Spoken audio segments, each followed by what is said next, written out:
सागड़ में वाक़िया कंदासीं। शहदादपुर वेझो मक़सूद रिन थाणे जी हद में घर जी छित किरी पई। छित हेठां दबजी 60 वरियें जो पीरसन मोहम्मद बख्श कोरी फौत थी वियो। संदसि घरवारी ज़ख़्मी थी पई, जंहिंखे अस्पताल दाख़िल कयो वियो आहे। ब्रेकिंग न्यूज़ समाचार सागड़ मां शेयर कयूं पिया। शहदादपुर वेझो मक़सूद रिंद थाणे जी हद में घर जी छित किरी पई। छित हेठां दबजी 60 वरियें जो पीरसन मोहम्मद बख्श कोरी फौत थी वियो। संदसि घरवारी ज़ख़्मी थी पई, जंहिंखे अस्पताल दाख़िल कयो पियो आहे।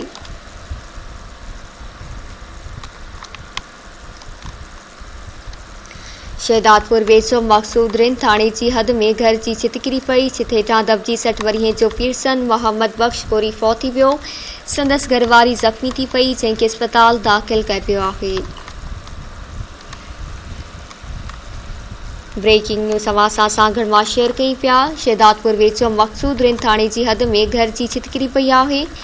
छित हेठां दबजी 60 वरियें जो पीरसन मोहम्मद बख्श कोरी फौत थी पियो। संदसि घरवारी ज़ख़्मी थी पई, जंहिंखे अस्पताल दाख़िल कयो पियो आहे।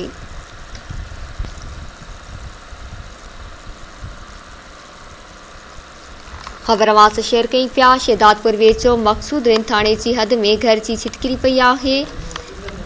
छित हेठां दबजी 60 वरियें जो पीरसन मोहम्मद बख्श कोरी फौत थी वियो। संदसि घरवारी ज़ख़्मी थी पई, जंहिंखे अस्पताल दाख़िल कयो पियो आहे।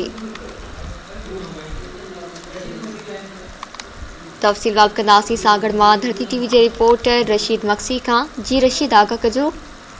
जी, शहदादपुर भरिसां ॻोठ मक़सूद रिंद जे वेझो हिकु ॻोठ में घर किरण सबबि जेको घर जो मालिक आहे उहो फौत थी वियो आहे ऐं उन सां गॾोगॾु हिकिड़ी जेका हुनजी घरवारी आहे उहा सख़्तु ज़ख़्मी आहे ऐं ज़ख़्मी औरत खे सिम्स अस्पताल शहदादपुर आंदो वियो आहे ऐं लाश जेको आहे सो हुनजे घर पहुचण ते कोराम मतल आहे। ॿुधायो वञे थो त फौती जी हिकिड़े मासूम 10 सालनि जो पुटु आहे, बाक़ी हुनजो को बि वारस न बचियो आहे। जी, महिरबानी रशीद तफ़सील ॾियण जे लाइ।